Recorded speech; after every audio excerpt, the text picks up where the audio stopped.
So, over the weekend,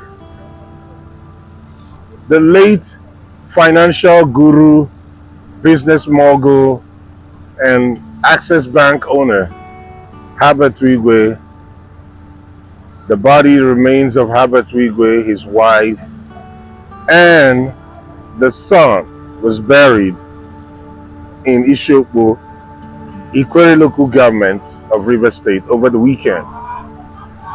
In case you don't know who Herbert Wigwe is, I've just said it. He's a philanthropist.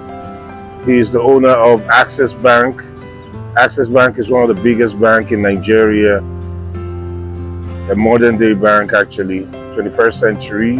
I stand to be corrected though. He's a billionaire.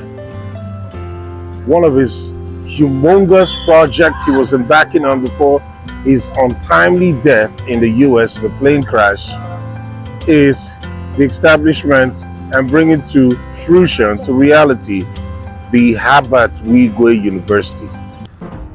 I will tell you something about being fearless.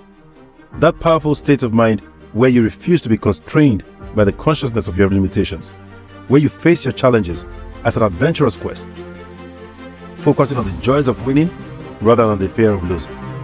Many years ago at Coopers and Lybrand, I could not have foreseen the great future that is now Access Corporation.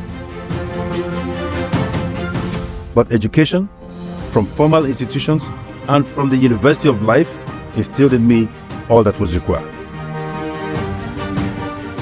Each rung of the ladder of success, with its mistakes and joys and sometimes pain, unpacked life lessons that have shown me why and how to impact lives and generations. I'm a man on a quest to touch lives and rewrite the history of Nigeria and Africa. The end is nowhere in sight for our growth and improvement. There is so much more to conquer. As Nelson Mandela once said, courage is not the absence of fear, but the triumph over it. And this is true. My name is Herbert Wigwe, and I am fearless. According to him, that university would be one of the biggest in Africa and the best university in Africa. One. He was embarking on that before, for certain things, only God knows why, he, his wife, and son were in a particular private, maybe jet or helicopter in the US, and it crashed and they died with some other people in it, just private one. Well, a lot of lessons have been learned that sometimes, apart from just moving from your house to church, it might not be too good to move with an entire family. If something tragic like this happens, it's gone, all of them. Our heart goes out to the Wigwe family.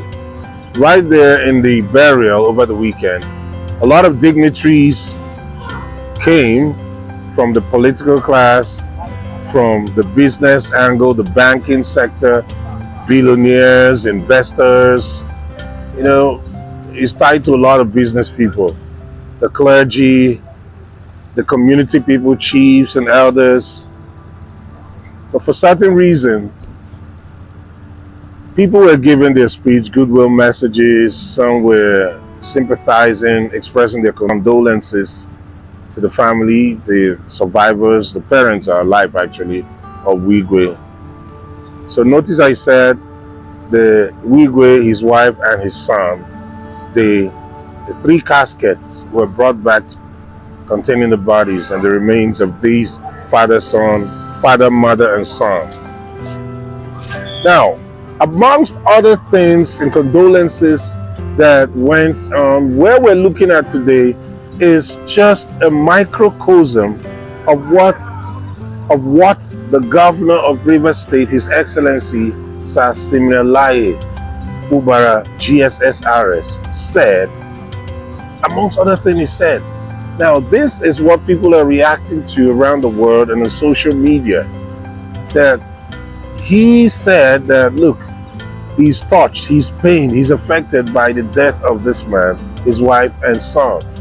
That Rivers State, as a governor, Rivers people are committed to making sure that his dream of bringing this university, Wigwe University, will come to fruition. That's what he said. And he said this, see, that we as humans, no matter how rich we are, we cannot go with a penny. It should serve as a lesson to everyone that is here. So he now said this to the political class. He directed it. You're going to watch it there. He said that what are we struggling for? Power, killing people, burying people for power that you will end up not taking out of this world. When you die, you will leave all behind.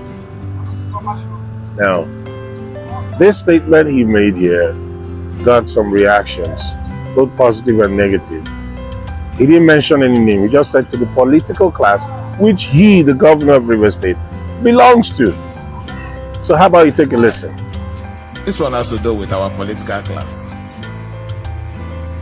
What is all this struggle all about? You want to kill, you want to bury. What is it all about? So if you critically watch that short clip of that part he said and addressed, when I mean he, the governor of River State, you will see there that he did not mention any politician's name. He never mentioned anyone. You could suffice to say he was throwing sob. Sob at who? Somebody he has problems with, and who is that? Has he come up to say openly that I have a problem with this person?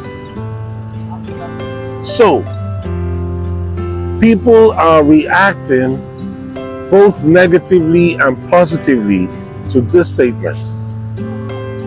But the first person who reacted right there to that statement is no other than the Senate President, in person of Godswill Akpabio, a one-time governor of Akwa Ibom State, and a senator too. Now he is, in this administration of Tinubu, he is what? The speaker, considered as number 3 in the nation, president, vice president, speaker. He now came up to say this. What is the struggle all about? I will answer you. The struggle, we are not talking politics. In 2006, I wanted to be a deputy governor. So the then deputy governor invited me and told me that this office has no money. There is nothing in it. I don't know why you still insist on moving me from here and taking over. So a woman who went with me said, Your Excellency, then don't wait for impeachment. Just resign since there is nothing in it. And he stood up and he started punching the woman. And I told him, Your Excellency, don't punch her. She's telling the truth. There's nothing in the office. That's why I want it. Because you are too big for it. So, Your Excellency, Governor Fubara, if there is nothing in the struggle, don't struggle.